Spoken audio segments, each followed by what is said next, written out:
La condamnation peut venir aussi des choses que d'autres m'ont fait et qui me font sentir coupable. Avec le diable, vous savez, il veut vous faire sentir coupable quand vous avez commis une erreur, donc quand vous êtes coupable, mais il veut vous faire sentir coupable aussi quand vous êtes victime. Donc vous savez que certaines personnes qui ont été abusées sexuellement ont encore le sentiment au fond d'elles que c'est leur faute. Je lisais dans un journal il y a quelque temps qu'un jeune homme qui avait été abusé sexuellement pendant des années a fini par se suicider. Mais c'était pas lui le coupable, lui il était la victime, est-ce que vous comprenez? Ah, quel plan vicieux du diable! Votre adversaire est vicieux et méchant! Est-ce qu'il est méchant dans la région, le diable? À Béziers, il est méchant? Aussi méchant qu'à Toulon? C'est le même, hein? Parce qu'à Toulon, il est méchant, il fait pas de quartier. Et si on ne lui oppose pas des vaillants guerriers, il va réussir dans ses plans. Amen.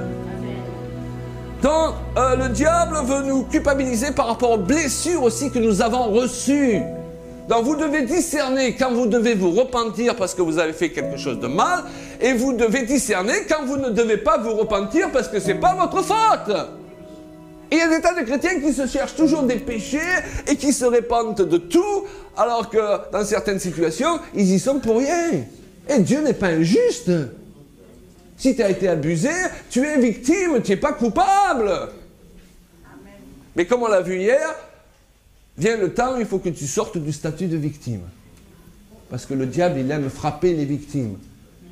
Et le statut de victime ouvre une porte à l'adversaire pour continuer à rentrer dans ta vie.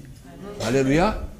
Mais ça ne veut pas dire que tu dis que ce qui t'est arrivé n'est pas important. Si, c'est important. Si tu as été profondément blessé, okay? Et souvent dans l'enfance, c'est très important. Et c'est très grave, on est d'accord? Mais tu ne peux pas passer ta vie à amener ton enfance derrière toi. Parce que la nouvelle créature en Jésus-Christ, elle est glorieuse. Alléluia.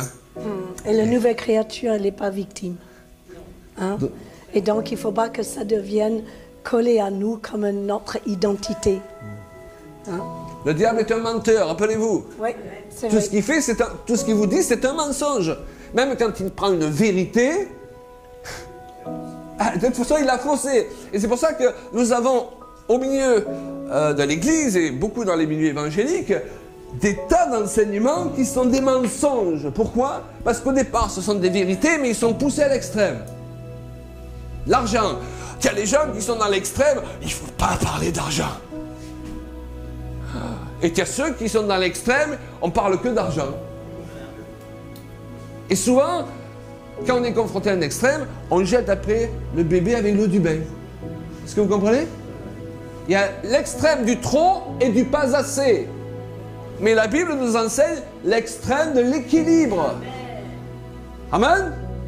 Donc rappelez-vous, chaque fois que vous avez l'impression que vous êtes amené d'un côté de la route, là, il y a une action démoniaque pour vous faire dévier par rapport à la réalité. Et vous ne pouvez pas justifier que vous faites bien parce qu'au départ, c'est une vérité biblique.